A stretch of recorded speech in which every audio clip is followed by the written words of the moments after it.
Good morning. मैं हूं BK Singh और एक बार फिर से हर रोज की तरह शाही पाठशाला के daily hand retain current affairs में आप सभी का बहुत बहुत स्वागत है। इस सेशन में मैं आपके लिए महत्वपूर्ण वन लाइनर करंट अफेयर्स पर चर्चा करता हूं, जो सभी राज्यों के स्टेट पीसीएस एवं अन्य सभी प्रतियोगिता परीक्षाओं के लिए उपयोगी है। हम आभारी हैं आपके कि ढेर सारा प्यार नियमित रूप से मिलता रहा है। तो आइए देर न करते हुए शुरू करते हैं। पहला है, आगामी 10 से 13 मार्च के बीच गुजरात के गांधीनगर में एशिया की सबसे बड़ी रक्षा प्रदर्शनी क्या नाम है डेफ एक्सपो 2022 का आयोजन किया जाने वाला है। इस आयोजन में 900 से अधिक फर्मों और 55 देशों ने भाग लेने की बात कही है। तो ये बहुत अच्छी बात है। भारत में जो है हथियारों की प्रदर्शनी को जो है दिखाने के लिए और भारत में नवाचार और मेक इन इंडिया को बढ़ावा देने के लिए यह कार्यक्रम जो है बहुत महत्वपूर्ण साबित होने वाला है। तो याद रखिएगा 10 से 13 मार्च के बीच कहाँ पर आयोजित होगा? गुजरात के गांधीनगर में आयोजित होगा। एशिया की सबसे बड़ी रक्षा प्रदर्शनी यह होगी। नाम इसका क्या होगा? DefExpo, DEFEXPO, DefExpo 2022 इसका आयोजन किया जाएगा। उसके बाद आयोजन में 900 से अधिक फर्मों यानी आप समझ सकते हैं कंपनियों और 55 देशों ने भाग लेने की बात कही है। सभी बात इंपॉर्टेंट है, ध्यान रखिएगा। दूसरा है, प्रत्येक वर्ष 21 फरवरी को दुनिया भर में अंतर्राष्ट्रीय मातृभाषा दिवस मनाया जाता है। तो अंतर्राष्ट्रीय मातृभाषा दिवस कब मनाया जाता है? ये हो गया आपका 21 फरवरी को। वर्ष 2022 की जो अंतर्राष्ट्रीय मातृभाषा दिवस है, इसकी थीम क्या है? ये थीम जो है यूनेस्को द्वारा जो है रखी गई है।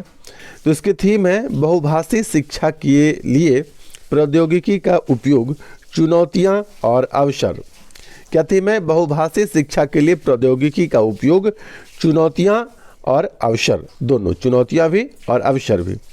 तो याद रखिएगा 21 फरवरी को अंतर्राष्ट्रीय मातृभाषा दिवस के रूप में मनाते हैं। यहाँ पर जानकारी ले लीजिए कि अंतर्राष्ट्रीय मातृभाषा दिवस मनाने की जो पेशकश है, यह पेशकश किसने की थी? तो हमारे पड़ोसी देश बांग्लादेश ने यूनेस्को से पेशकश की थी कि जो है कि अंतर्राष्ट्रीय मातृभाषा के दिवस के रूप में मनाया जाना चाहिए, और उनकी इस पेशी को स्वीकार किया गया और वर्ष 2000 से क्या हुआ कि अंतर्राष्ट्रीय मातृभाषा दिवस के रूप में हम लोग मनाते आए हैं। अब आइए तीसरा प्रश्न है, केंद्रीय इस्पात मंत्री क्या नाम है? श्री रामचंद्र प्रसाद सिंह ने मंगलौर में कोक ओवन प्लांट का शिलान्यास किया है। ये याद रखिएगा, कोक ओवन प्लांट, ये कौन सा प्लांट है?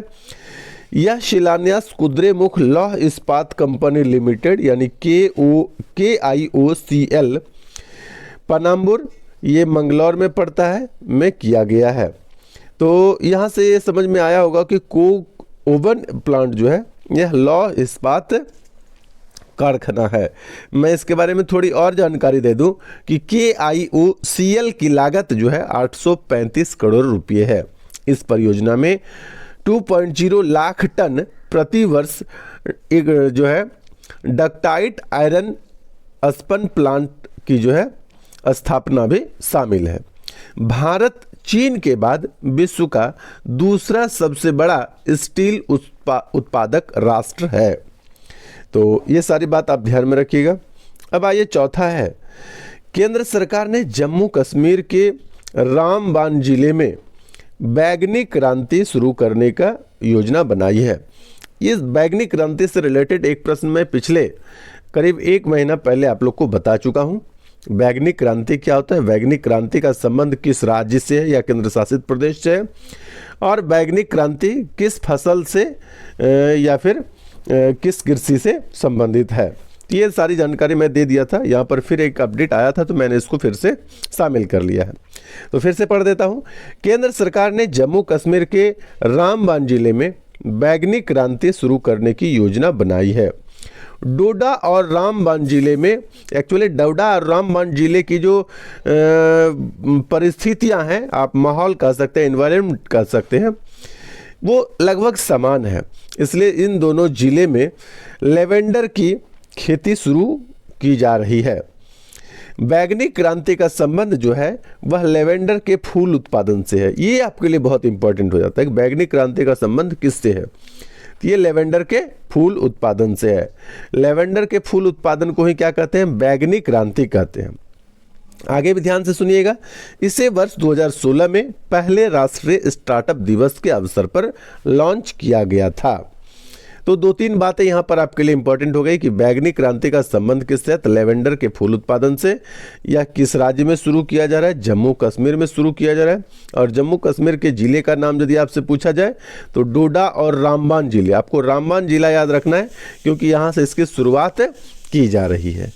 अब आइए चलते हैं हम अपने छठे प्रश्न की तरफ या 5वें प्रश्न में। शुरू से चूंकि हम काउंटिंग नहीं देते तो ये मिस्टेक शायद 5वां है।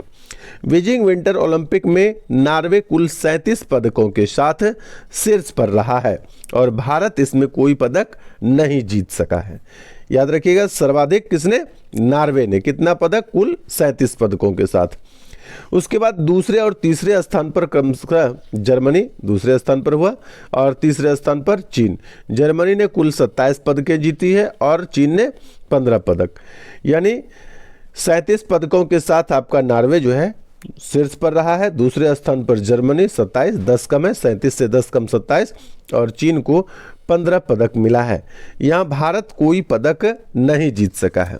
बीजिंग ओलंपिक 2022 में भारत की ओर से एकमात्र खिलाड़ी, नाम याद रखिएगा, आरिफ खान, क्या नाम है, आरिफ खान ने इस ओलंपिक के लिए जो है क्वालिफाई किया था, जिसने कोई पदक नहीं जीता है। अब आइए नेक्स्ट प्रश्न की ओर चलते हैं। दादा साहब फाल्के पुरस्कार आयोजित हुआ है। इससे रिलेटेड मैं एक पूरी वीडियो बना दूंगा। दादा साहब फाल्के से रिलेटेड जितने भी MCQ फॉर्म में ऑब्जेक्टिव क्वेश्चन के रूप में प्रश्न बनेंगे मैं आपको दे दूंगा, लेकिन यहाँ मैंने 2 प्रश्न को शामिल किया है और ये दोनों प्रश्न क्या है, बहुत इंपॉर्टेंट है। तो Dada Saheb Phalke international film festival award 2022 में सर्वश्रेष्ठ अभिनेता का अवार्ड जो है यह रणवीर सिंह को मिला है। किस फिल्म के लिए, फिल्म 83 के। यह क्या है कि 83 में जो भारत को वर्ल्ड कप मिला था क्रिकेट में, उससे जो है कि प्रेरित है, यानी उसी पर आधारित है। उसके बाद दूसरा प्रश्न भी इसमें शामिल मैंने किया, Dada Saheb Phalke international film festival award 2022 से रिलेटेड सर्वश्रेष्ठ अभिनेत्री का अवार्ड जो है कृति सेनन को मिला है। और कृति सेनन को जो सर्वश्रेष्ठ अभिनेत्री का अवार्ड मिला है ये फिल्म मिमी के लिए मिला है।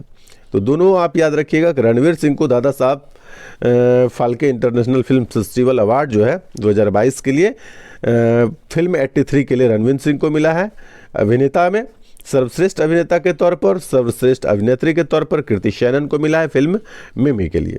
आइए नेक्स्ट देखते हैं, किस IIT संस्थान ने किसान मोबाइल ऐप को लॉन्च किया है। तो किसान मोबाइल ऐप को किस IIT संस्थान ने लॉन्च किया है, तो IIT रुड़की ने लॉन्च किया है। ये याद रखिएगा, IIT रुड़की, किसान मोबाइल ऐप IIT रुड़की ने लॉन्च किया है। अब आइए फिर नेक्स्ट है, भारत की सबसे भरोसेमंद कंपनी सार्वजनिक क्षेत्र की, कहने का मतलब पूरा इस प्रकार से है, भारत की सबसे भरोसेमंद सार्वजनिक क्षेत्र की कंपनी का पुरस्कार जो है कोल इंडिया लिमिटेड को मिला है। ये अभी आपके लिए बहुत इंपॉर्टेंट प्रश्न हो जाता है, कोल इंडिया लिमिटेड, भारत की सबसे भरोसेमंद सार्वजनिक क्षेत्र की कंपनी का पुरस्कार कोल इंडिया लिमिटेड को मिला है। अब आइए फिर नेक्स्ट है, फसल बीमा पॉलिसियों को विस्तारित करने के लिए मेरी पॉलिसी मेरा हाथ योजना की जो शुरुआत है वह कृषि और किसान कल्याण मंत्रालय के द्वारा लॉन्च किया गया है। क्या है, फसल बीमा पॉलिसियों को वितरित करने के लिए, फसल बीमा पॉलिसियों को वितरित करने के लिए मेरी पॉलिसी मेरा हाथ, मेरी पॉलिसी मेरा हाथ जो योजना है इसको किसने लॉन्च किया है, ये कृषि और किसान मंत्रालय के द्वारा लॉन्च किया गया है। अब आइए नेक्स्ट है, a history of Sriniketan, a history of Sriniketan पुस्तक के लेखक जो है कौन है, तो ये है उमा दास गुप्ता। याद रखिएगा, a history of Sriniketan, a history of Sriniketan किसने लिखा है, उमा दास गुप्ता ने लिखा है। ठीक है, ए हिस्ट्री ऑफ श्रीनिकेतन पुस्तक के लेखक कौन है, उमा दास गुप्ता। अब आइए फिर नेक्स्ट है, स्वास्थ्य क्षेत्र में वैश्विक क्षेत्र के रूप में स्थापित करने के लिए हील बाय इंडिया योजना केंद्रीय स्वास्थ्य मंत्री ने शुरू की है। हील बॉय योजना का शुरुआत किसने किया है? केंद्रीय स्वास्थ्य मंत्री ने। क्या है कि स्वास्थ्य के क्षेत्र में वैश्विक क्षेत्र के रूप में स्थापित करने के लिए भारत स्वास्थ्य के क्षेत्र में क्या सोच रहा है कि हम वैश्विक स्तर पर स्थापित हो पाए। इसके लिए क्या है कि केंद्रीय स्वास्थ्य मंत्री ने एक योजना की शुरुआत किया है। कौन सा योजना है? Heal by India. Heal by India जो है इसकी शुरुआत केंद्रीय स्वास्थ्य मंत्री ने की थी। तो ये था हमारा आज का करंट अफेयर्स। आप नियमित रूप से शाही पाठशाला के साथ बने रहिए। निश्चित रूप से आपको जो करंट अफेयर्स दिया जा रहा है यह बहुत ही इंपॉर्टेंट है। इस करंट अफेयर्स से आपके किसी भी एग्जाम में बहुत अधिक लाभ मिलने वाला है। तो नियमित रूप से बने रहिए। आज के लिए इतना ही। धन्यवाद।